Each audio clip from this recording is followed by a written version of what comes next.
करिए, नस नस मेरी खोले, हाय कुछ करिए,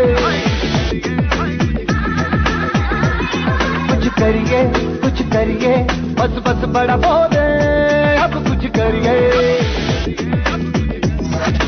ओ कोई तो चल जिद फड़िए।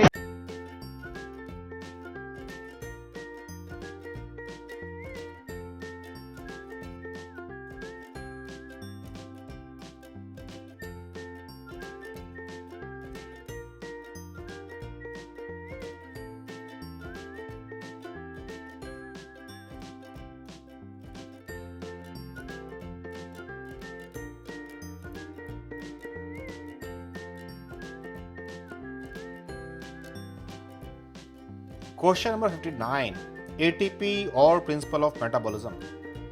एटीपी को हल्के में कभी लेना भी नहीं चाहिए यार, तभी तो उसके लिए अलग चैप्टर होता है। और मेटाबॉलिज्म की सारी गुत्थियां सुलझाने में एटीपी का बड़ा रोल भी है। हम जानते हैं कि फ्यूल मॉलिक्यूल्स को जब हम कैटाबॉलिक पाथवे में तोड़ते हैं तो उससे एनर्जी मिलती है, और उस एनर्जी को एटीपी के रूप में हम लोग स्टोर करते हैं और उस एनर्जी का इस्तेमाल करके हम एनाबॉलिक पाथवे चलाते हैं, जिनसे हम सिंपल मॉलिक्यूल को जोड़ करके अपने जैसे मॉलिक्यूल बनाते हैं। तुम्हें याद होगा हम दूध पीते हैं, दूध में कैसीन प्रोटीन है, हमें थोड़ी चाहिए कैसीन प्रोटीन, बट उस कैसीन प्रोटीन को तोड़ करके उसके अमीनो एसिड से हम अपने प्रोटीन बनाते हैं, फिर चाहे वो एंटीबॉडी हो चाहे केराटिन प्रोटीन हो। जहां प्रोटीन बनाने वाली या फिर किसी भी बायोमोलिक्यूल को बनाने वाली पाथवे को हम एनाबॉलिक बोलते हैं, तो तोड़ने वाले को कैटाबॉलिक बोलते हैं। कैटाबॉलिक पाथवे में शुरुआत में एनर्जी देनी पड़ती है, लेकिन बाद में एनर्जी मिल जाती है। एनाबॉलिक पाथवे में तो भाई लगातार एनर्जी देनी ही पड़ती है।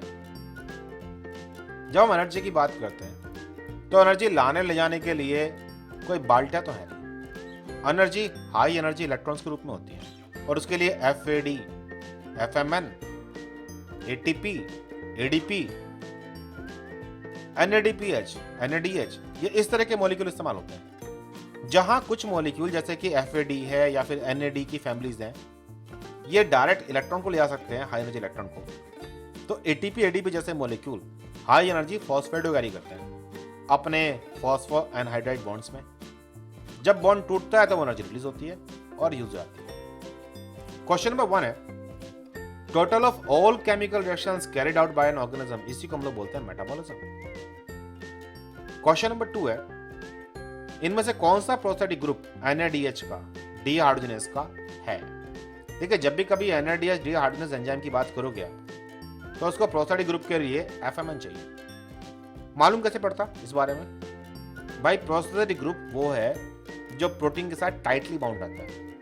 NADH, FAD, NADPH ये आते हैं, काम करते हैं, चले जाते हैं, एंजाइम के साथ रुक के नहीं रहते। केवल FMN है जो असल में यहाँ प्रोस्टेटिक ग्रुप है। तुम्हें अगर एंजाइम ना भी पता होता तो एक्चुअली में तो क्वेश्चन ये पूछ रहा है कि इनमें से कौन सा प्रोस्टेटिक ग्रुप हो सकता है?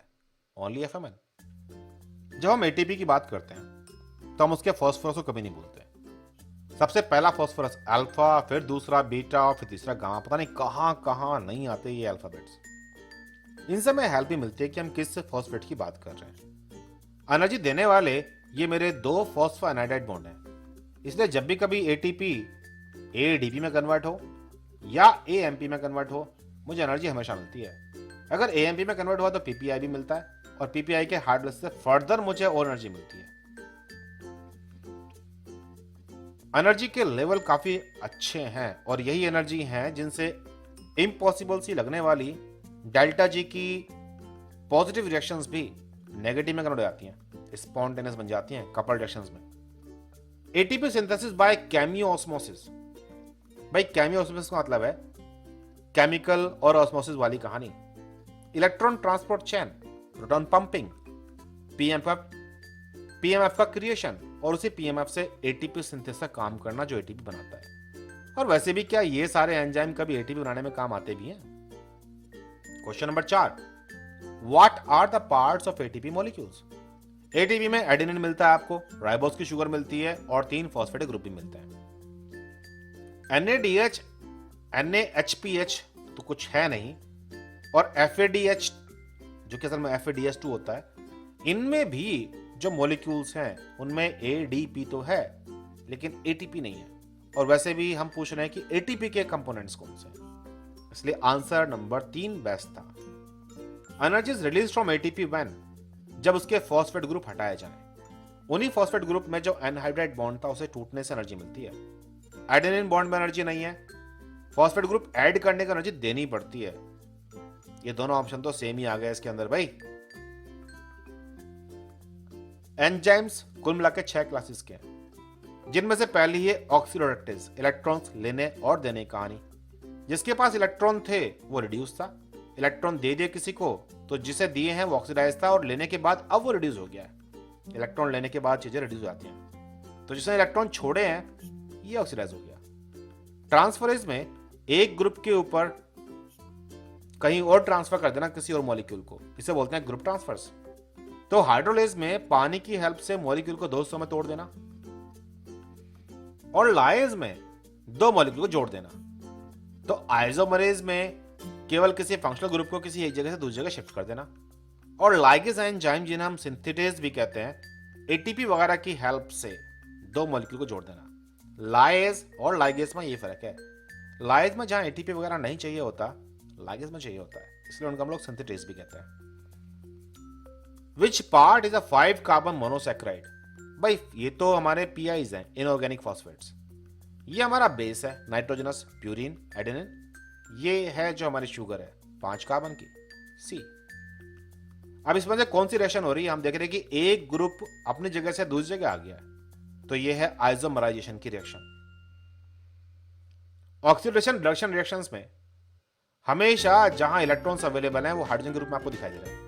एफएडी जैसे इलेक्ट्रॉन कैरियर्स आते हैं, इलेक्ट्रॉन और वो हाइड्रोजन लेके निकल जाते हैं और वहां पर डबल बॉन्ड क्रिएट कर देते हैं। सिमिलरली यही काम एनएडीपी कर सकता है। एफएडी, एनएडी पॉजिटिव और एनएडीपी ये सब के सब बड़े अच्छे इलेक्ट्रॉन कैरियर हैं। जब भी इलेक्ट्रॉन लेके जाते हैं तो हमेशा डबल बॉन्ड क्रिएट करते हैं, और ये रिएक्शंस बहुत जगह बहुत कॉमन है। इसके अलावा और भी बहुत मॉलिक्यूल्स हैं जो चीजें कैरी करते हैं। जहां इलेक्ट्रॉन को कैरी करने वाले ये सारे मॉलिक्यूल हैं, तो एसिल ग्रुप को कैरी करने के लिए कोएंजाइम में लाइपोमाइड है, एल्डिहाइड के लिए टीपीपी, और कार्बन साइड के लिए बायोटिन।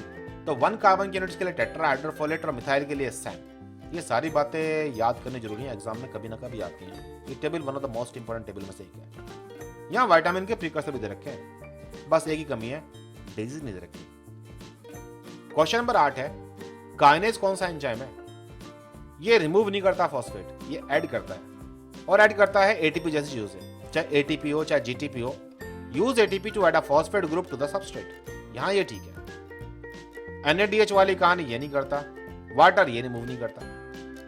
क्वेश्चन नंबर 9 है, during a redox reaction the molecule that gain electron, जिसने इलेक्ट्रॉन लिया, भाई लेने वाला रिड्यूस होगा हमेशा, जिसने इलेक्ट्रॉन दिया वो ऑक्सीडाइज होता है, और इलेक्ट्रॉन लेने के बाद में उसमें एनर्जी ज्यादा बढ़ गई है। समझ में ना आया ना तो बिजली का तार छू लो।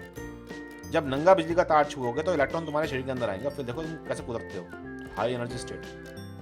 क्वेश्चन नंबर 10 है, which is the following is not a electron carrier? भाई एनएडी पॉजिटिव इलेक्ट्रॉन ले सकता है, एफएमएन ले सकता है, एनएडी पॉजिटिव ले सकता है, एनएडीएच नहीं ले सकता। और क्यों नहीं ले सकता भला? एनएडी पॉजिटिव ये है खाली बाल्टी, इलेक्ट्रॉन लिए 2 उसने, और ये बन गया एनएडीएच, बाल्टी फुल हो गई। अब और कहां से इलेक्ट्रॉन भरोगे इसके अंदर?